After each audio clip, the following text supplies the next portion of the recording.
Oi, pessoal, boa tarde. Eu sou a Roberta Fogueiral, sou sócia, sou advogada aqui do canal Aduaneiro. Eu estou gravando esse vídeo hoje por dois motivos. Agora há pouco fiz a live e é um vídeo mais assim para a gente bater um papo, para a gente conversar um pouco sobre algumas aflições que eu tenho e tenho ouvido dos nossos consultores, que são as pessoas que estão na sala de aula, que são as pessoas que estão em contato com os clientes, né? E essas preocupações acabam chegando para a gente inevitavelmente o Siscoserve está completando agora 5 anos, né?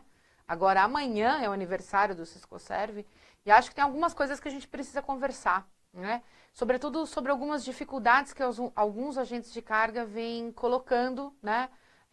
Para que os importadores e os exportadores não consigam levantar os documentos e conseguir fazer um trabalho de auditoria correto, ou enfim, não consigam analisar suas operações e chegar à conclusão do que eles efetivamente têm que registrar, né? Então, eu tenho algumas preocupações. Vamos lá, a primeira, óbvio, diz respeito a devo ou não devo registrar no Siscoserve, uma vez que ele está completando 5 anos e até agora não fui multado. Então, primeiro, quem está completando 5 anos, o sistema como um todo está completando 5 anos, não, né, gente? A lei completa 5 anos, que né, o Siscoserve se tornou obrigatório a partir do dia 1º de agosto de 2012. No entanto, apenas 3 grupos de serviços entraram em vigor naquela época, né? Que são os serviços do capítulo 1, ligados à construção civil, o do capítulo 7, que são serviços de courier, remessas expressas, e o capítulo 20, que são serviços de instalação, manutenção, reparo, técnicos que vêm para o exterior, técnicos que vão para o Brasil, que vêm para o Brasil, máquinas que vão para o exterior, que voltam para reparo, manutenção. Isso está completando 5 anos agora em agosto. E, no entanto, quando o sistema entrou em vigor, o contribuinte ele tinha 6 meses, né, até grosseiramente falando, até o último dia útil do 6º mês subsequente ao início da obrigação para declarar. Então, na verdade, prescreve o direito da Receita Federal autuar um contribuinte que não tenha realizado seus registros relativamente a estes 3 grupos de serviços. Na verdade, vamos fazer a conta, né? Em agosto, setembro, outubro, novembro, dezembro, janeiro, fevereiro de 2018.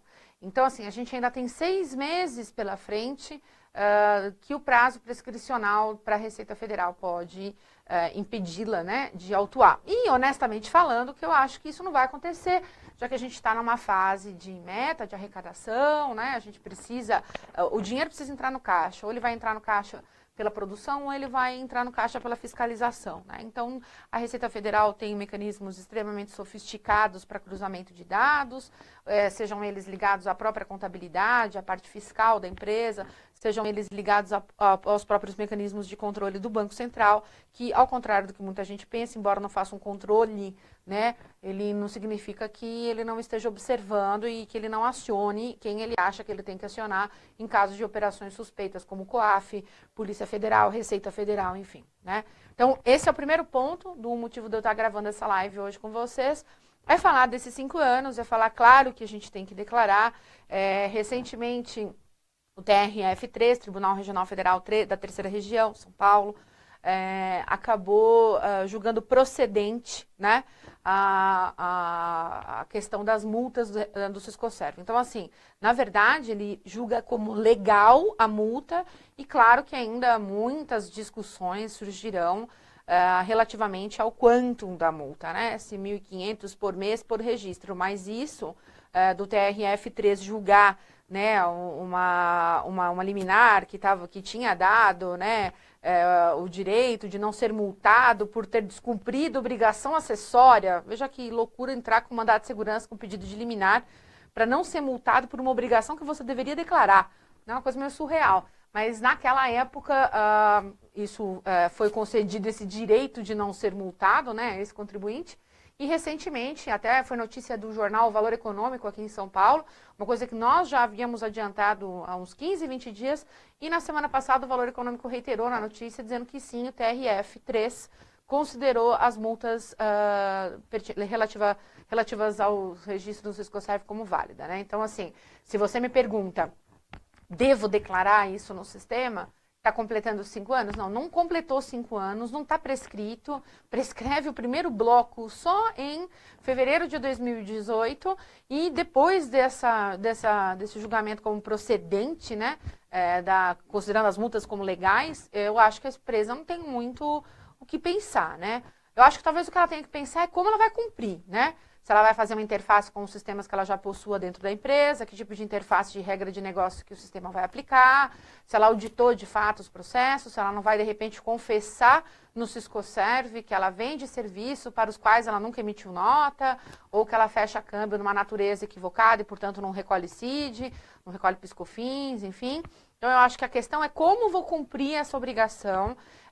Vou investir em capacitação de pessoal, que eu acho sempre muito válido, né? Mesmo que a gente pense em terceirização. Vou terceirizar, vou comprar um software. Acho que solução até o canal aduaneiro possui para tudo isso. Mas eu acho que antes de pensar nisso, né, se devo, é como vou cumprir essa obrigação. Primeiro ponto, então, da minha preocupação, 5 anos do sistema amanhã. Parabéns para você, Ciscoserve. Chegou ao 5º ano, confirmando tudo que a gente já falava lá em 2012, né? Chegando, se consolidando cada vez mais como um sistema importantíssimo para o Ministério do Desenvolvimento dos Comércio Exterior e Serviços, importantíssimo para a Receita Federal, importantíssimo para cruzamento de dados, para combate à lavagem e evasão de divisas. Joia. Segundo ponto que está me preocupando, ainda recebo questões de tradings, né, que envolvam registro de frete por parte de trading, né? É inacreditável que a solução de consulta que falou sobre a responsabilidade ou do adquirente ou da trading já tenha mais de 1 ano publicada.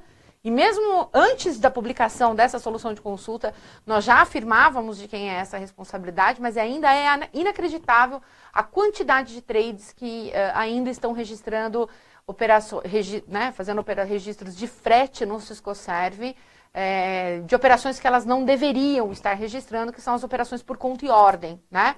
Então, quando a gente fala de operação por conta e ordem, novamente falando, quem deve, se houver responsabilidade de registro, porque a gente vai ter que avaliar a questão dos incoterms, quem foi que contratou o frete, quem pagou, quem não pagou.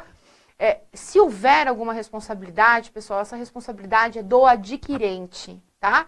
Então, isso continua sendo um problema, sobretudo para as trades que ficam no estado de Santa Catarina, é o maior local onde a gente tem esse tipo essa incidência desse equívoco, né, nessa interpretação.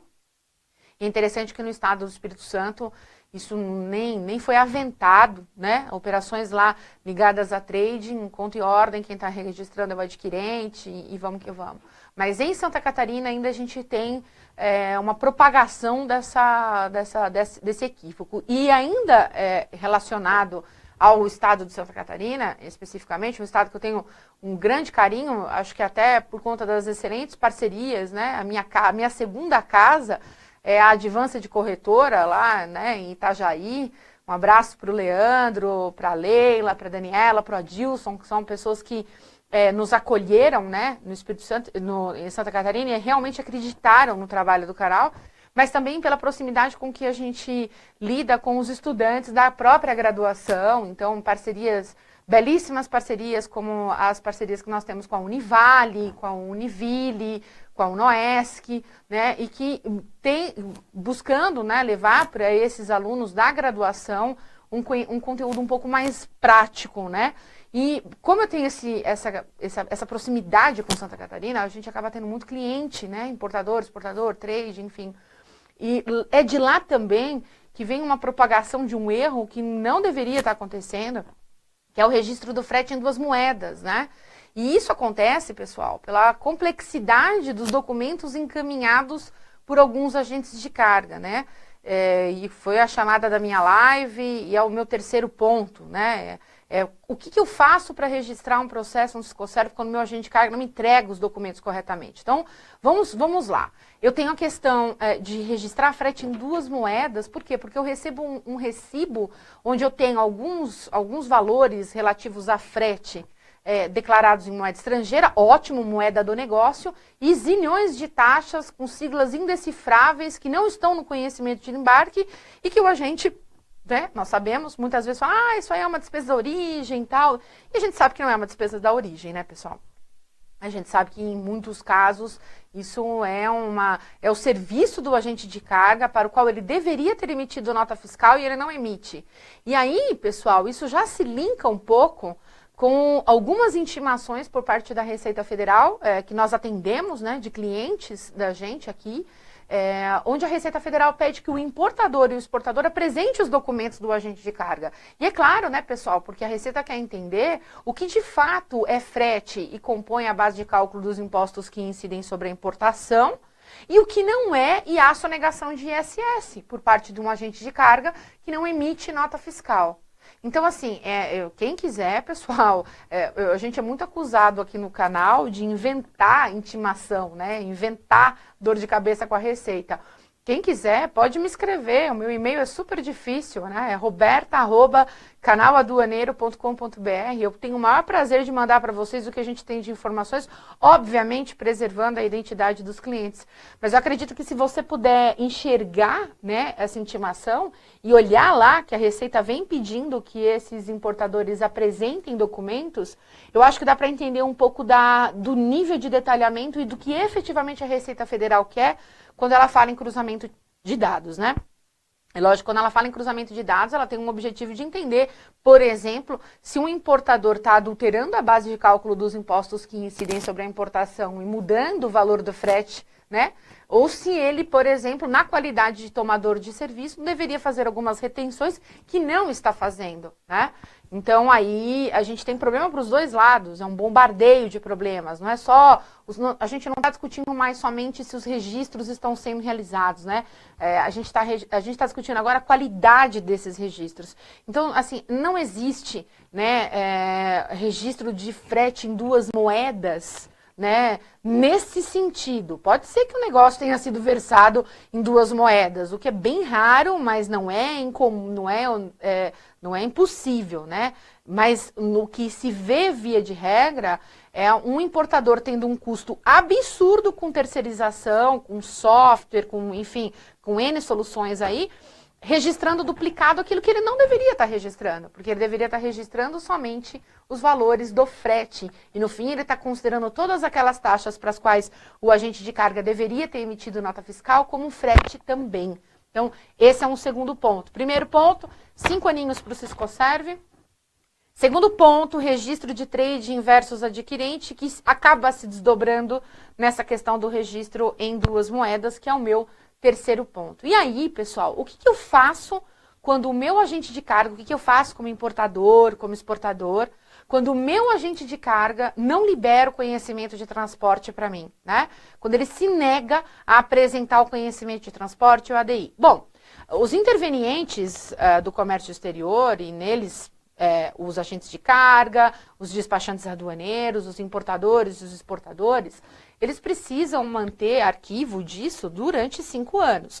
O que eu tenho visto no mercado, e assim, os dois agentes de carga que eu tive notícia que fazem esse tipo de coisa com os clientes, com os importadores, com os exportadores, são agentes de carga que estão dificultando o trabalho desses importadores no que tange ao registro do frete no Siscoserve. São agentes de carga conhecidos, são agentes de carga que têm um volume interessante, mas são também conhecidos por trabalharem de uma forma errada em relação a esse aspecto do Siscoserve, né? Então, eles vêm se negando a entregar documentos para o cliente e eu tenho visto escritórios de advocacia realmente bastante irritados com isso, porque é um direito do importador de ter essa informação e é uma obrigação do interveniente guardar. Eu não vou falar nem do ponto de vista do que eu acho que seria correto na prestação de serviço deste agente de carga, de entregar o jogo de documentos e ter lá um arquivo digital. Eu acho que isso é o mínimo de uma prestação de serviço de qualidade quando a gente fala de agente de carga. Mas eu vou falar que juridicamente o agente de carga não pode impedir o importador ou o exportador de ter acesso a essas informações, né? E eu tenho assistido esses agentes de carga, esses dois, para ser bem honesta, cobrando 40, 50 dólares do importador para reemitir um conhecimento de transporte. E a gente sabe que não custa isso, né? Porque ele vai no sistema e manda, porque é digitalizado. Então, assim, se você é importador, se você é exportador e está passando esse tipo de desgosto, né, com o seu agente de carga, acredite, o mercado não é feito só de agente de carga que dificulte acesso à informação. Existem belíssimos agentes de carga no mercado, pequeno, médio, enorme, multinacional, que trabalham de forma muito correta, muito honesta, e não tem o menor sentido o importador continuar trabalhando com um agente de carga que retém documentos, que não quer liberar informação.